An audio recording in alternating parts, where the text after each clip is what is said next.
nilitanya na ho ni SP Alan kung bakit tila sila po ay nag-aalangan na magsagawa ho ng sesyon ngayon.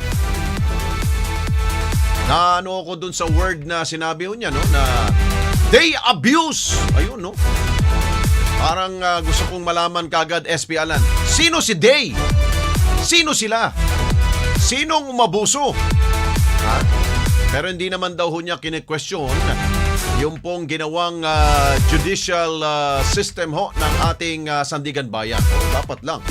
Dahil nga Sandigan Bayan ho yan. Kung hindi tayo maniniwala ho doon, baka siguro taong bayan ho, hindi naman maniniwala ho kung ano po ilalabas sa resulta o desisyon ng ating po mga korte. Nako, magulo na ho tayo noon. Biruin mo, lahat ng ilalabas na desisyon ng mga korte ho natin na ayaw natin paniwalaan, kukontrahin natin, ay nako, asa na ho yung ating takbuhan? Diba doon tayo tumatakbo kapag tayo po ay medyo nag-aalangan sa sino ba ho may tama? Sino ba ho nagkamali? Diba? Kaya wag ko. Pero tama ho siya. Hindi ho niya kini-question ang naging pasya ng mga associate justice po dyan sa Sandigan Bayan. Dahil nga, may sarili po silang independence rin po. Kaya respetuhin rin po ninyo yan. Anyway, pero gusto kong malaman, sabi niya sa takdang panahon, ngayong araw daw babanggitin daw niya kung sino daw po yung umaabuso. Ha? Yung tinatanggalan ang pagiging independent ng Senado. Dahil napapansin daw niya na tila merong alam mo yung sa circus na may gumaganon. May tali na itong gawin mo. Ano man tawag doon? Di ba may binanggit siya na hindi magiging puppet ang Senado? Ayun. Baka tinutukoy niya na they abuse. Baka meron nga hong nagmamando sa kanila. Na itong gawin mo. Ito, puppet ka, no? Itong gawin mo. Gagalawin ko yung kanang kamay mo. Itong gawin mo. Gagalawin ko yung kaliwang kamay mo. Galawin mo. Di ba ganun ang puppet, di ba? Para gumalaw ang puppet, kailangan may kumikilos ho dyan. Hindi po gumagalaw ang isang puppet ng kanyang kusa. Gusto ho ni SP Alan, ang Senado po ay kaya ho nilang tumayo sa sarili ho nila. Dahil nga, batid nga ho natin mga kababayan na ang Senado, ang Kongreso ay may tuturing pong co-equal branch po yan sa iba pang larangan ho ng ating pamahalaan. Nandyan ang executive branch, nandyan ang judiciary, at syempre ang Kongreso, which is the legislative. Pero kung meron hong nagmamando na parang meron hong itong gawin ninyo dyan, kailangan ipitin nyo to si ganito. Parang feeling na ho ng majority ngayon, meron talagang umaabuso ng kanyang kapangyarihan. Parang sumasaklaw na sila sa aming independence. Parang ganun ang gustong ipahiwati ko ni Senate President Alan Peter Cayetano. Pero, yun nga lang, marami rin pong nagtatanong kung ano ba talaga ang nangyayari ho ba? Unless hindi ho mababanggit ni SP Alan ang buod, ang katotohanan dyan sa mga pangyayari.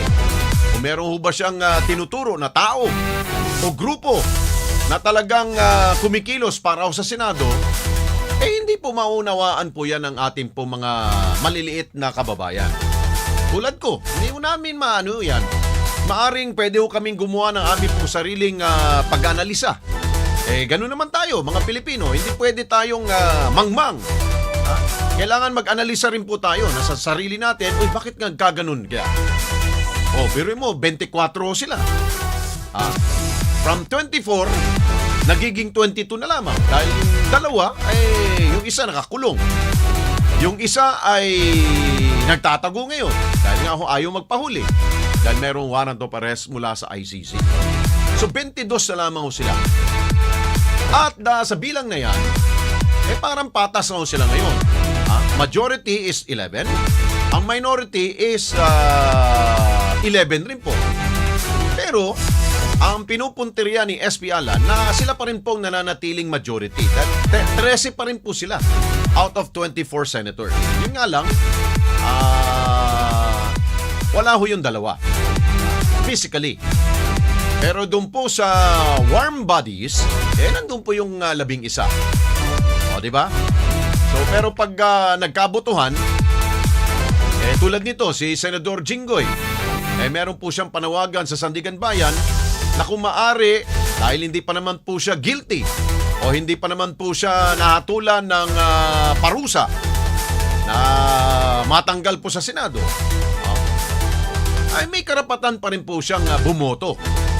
So, parang lumalabas na 13 talaga ho. Majority pa rin. Di ba? Dahil may kapangyarihan pa rin po siya bilang isang elected official. Dahil lamang po sa kanyang kinakaharap na kasong legal, siya po ay wala ho doon po sa Senado ngayon. Siya po ay pwedeng gumanap na bilang senador doon po sa kanyang kulungan sa New Quezon City Jail. Diba?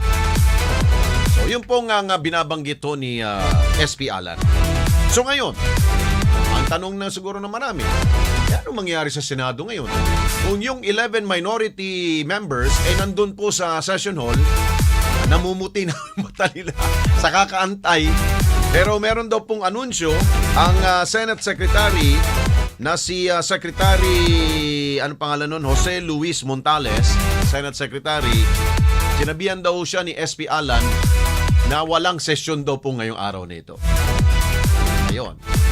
Medyo yun po ay malaki rin pong katanungan sa bawat Pilipino. Bakit walang session?